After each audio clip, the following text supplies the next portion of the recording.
La France reconnaît, entre guillemets, sur un document les choses, ok, maintenant il faudra qu'on aille plus loin.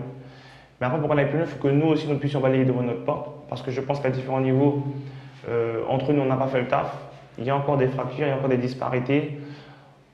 Par action ou inaction, on a laissé des populations euh, délaissées et on ne peut plus cautionner ça en fait. Davy Rayman, 42 ans, député de la Guyane, de la seconde circonscription. C'est une partie du territoire de la Guyane qui reflète en gros toutes nos réalités. De Saül qui est extrêmement enclavé, qui n'a ni fleuve ni route, c'est que par voie aérienne qu'ils peuvent recevoir ce dont ils ont besoin. En passant par la vallée du Maroni, qui est enclavée, bon, mais ils ont le fleuve, contrairement à Saül, mais qui sont loin de tout aussi. Ça fait partie pour moi des populations qui ne sont pas forcément considérées. Il y a les différents villages amérindiens qui vivent aussi une autre situation. Pourtant, ils sont sur le littoral. Voilà, c'est varié, des situations très précaires, très isolées, des choses qui ne devraient plus exister aujourd'hui sur notre territoire. Ce rôle, c'est le lien qu'il y a entre la population, les élus du territoire et bien sûr l'hémicycle, le gouvernement à près de 8000 km de nos réalités. Et il a un rôle particulier dans la mesure où il n'a pas un rôle d'exécutif, mais c'est lui qui doit connecter, débrayer, permettre des avancées avec la sphère parisienne. Donc pour moi, c'est un rôle très important, sans compter les lois qu'il doit pouvoir faire voter ou les amendements qu'il peut faire porter pour faire bouger les lignes. Donc c'est un rôle bien clair, entre guillemets, bien défini. Et je compte l'utiliser pleinement et voir au-delà. Oui, oui, parce que tout est une question de volonté. Et lorsqu'on décide de le faire, on le fait. Donc pour moi, il n'y a rien qui est impossible, encore plus en politique. C'est une question de décision. Quand on a vu à différents moments, le gouvernement français disait que oui, il n'y a pas d'argent, c'est pas possible. Et quelques temps après, au-delà de ces frontières, on a débloqué des fonds d'urgence en plusieurs centaines de millions d'euros, voire plusieurs dizaines de milliards. Donc non, si. Pour moi, c'est possible de faire bouger les lignes. Et on est en train de mettre en place une stratégie qui nous permettra effectivement de la bouger, mais collectivement. Très compliqué, certes, par rapport à la nouvelle configuration. Mais nous devrons trouver les voies et moyens pour que la vie, pour autant, ne s'arrête pas. Il y a des choses urgentes à régler sur le territoire guyanais.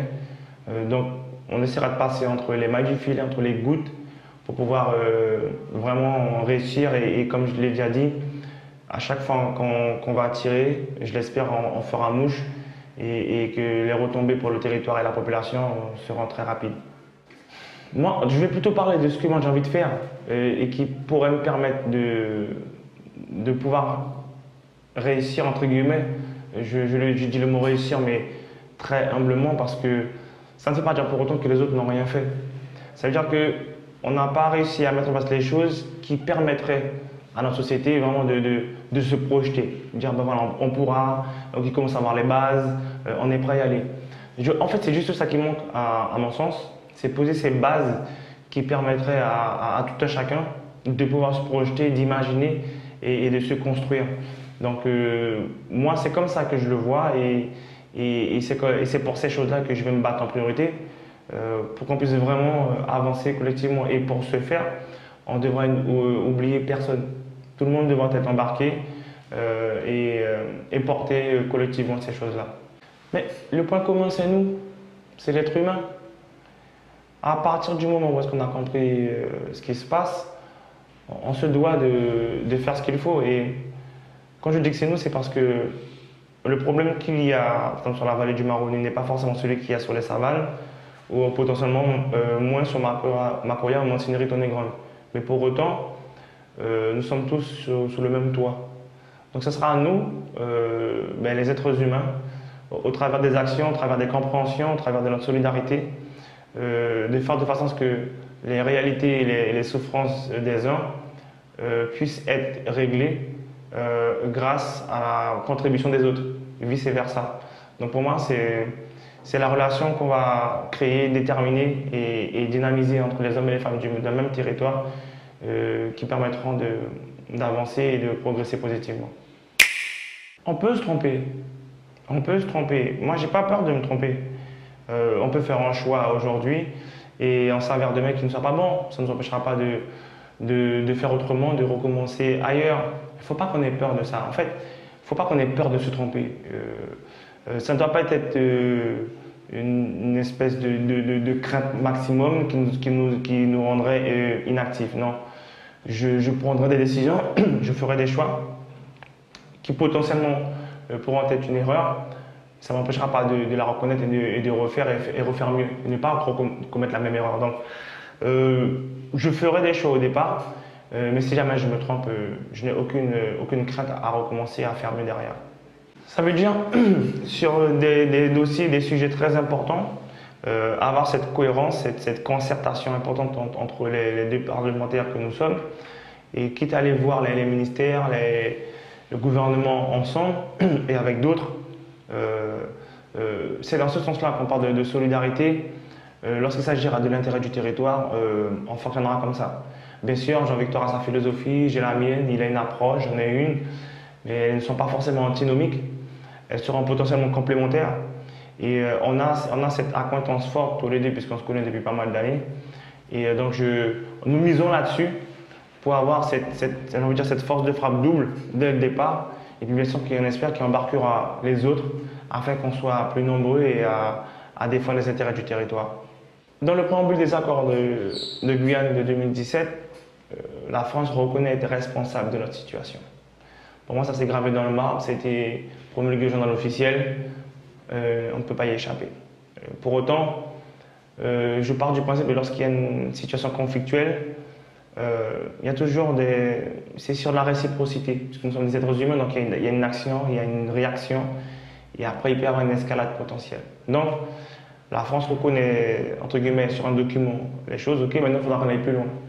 Mais après, pour qu'on aille plus loin, il faut que nous aussi, nous puissions balayer devant notre porte, parce que je pense qu'à différents niveaux, entre nous, on n'a pas fait le taf. Il y a encore des fractures, il y a encore des disparités. Par action ou inaction, on a laissé des populations délaissées et on ne peut plus cautionner ça en fait. Le comportement qu'on a pour certains, on doit l'avoir pour tout le monde. Moi, je ne fais aucune distinction. Et à partir de ce moment-là, en Guyane, on verra que naturellement, beaucoup de choses vont se faire toutes seules. Et c'est ce en quoi je crois fondamentalement. Donc, il y a matière à, il y a nécessité à. Et je sais que grâce à notre intelligence collective, on pourra y arriver. Alors, l'Aîné Cadan, je l'ai appelé. Il est sur Paris. Donc, à mon arrivée, on doit se voir en début de semaine. Je vais échanger avec lui sur les dossiers qu'il a pu initier qui ne sont pas encore aboutis, qu'est-ce qui s'avère être important pour telle ou telle partie du territoire ou telle, on va dire, composante du territoire. Donc on aura ce rendez-vous de travail-là, qui pour moi est important. Et puis on discutera, je pense, aussi à bâton rompu. Donc l'Aîné Cadan n'a jamais été mon ennemi, c'était un opposant politique lors des élections. Je n'ai pas forcément partagé sa posture ou ses différentes décisions par rapport au groupe auquel il appartenait, mais l'Aîné Cadan reste un Guyane avant tout, il ne faut pas l'oublier. Oui, parce que, encore une fois, je peux comprendre les interrogations des uns et des autres concernant son lieu d'implantation, parce que même nous, on en a eu. Aujourd'hui, malheureusement, c'est un fait, c'était choisi là. Moi, la crainte que j'ai, c'est que si jamais cette structure-là n'est pas faite, la crainte que j'ai, c'est que je ne sais pas s'il y en aura une autre qui verra le jour, ou qui devrait voir le jour. Parce que ce qui est proposé en contrepartie pour dire qu'on peut faire sans le Larivot, ça ne tient pas la route. À un moment donné, il faut qu'on se dise des vérités, il ne faut pas qu'on se raconte d'histoire.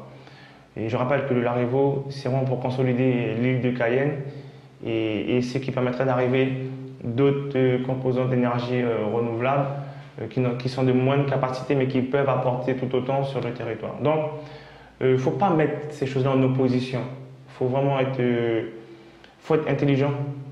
Moi, je crois en ça et comprendre pourquoi cet outil-là est essentiel pour l'avenir du territoire guyanais. Je ne sais pas, c'est la mairie, je dirais qu'elle a fait un choix. Elle a dit, bon écoutez, après des années, on fait ce choix-là. Ils ont 5 ans. Nous verrons. Je pense qu'aujourd'hui, par contre, la population a décidé maintenant d'utiliser son pouvoir, que quand c'est pas bon, quand on n'est pas satisfait, ben, on vous sort, tout simplement.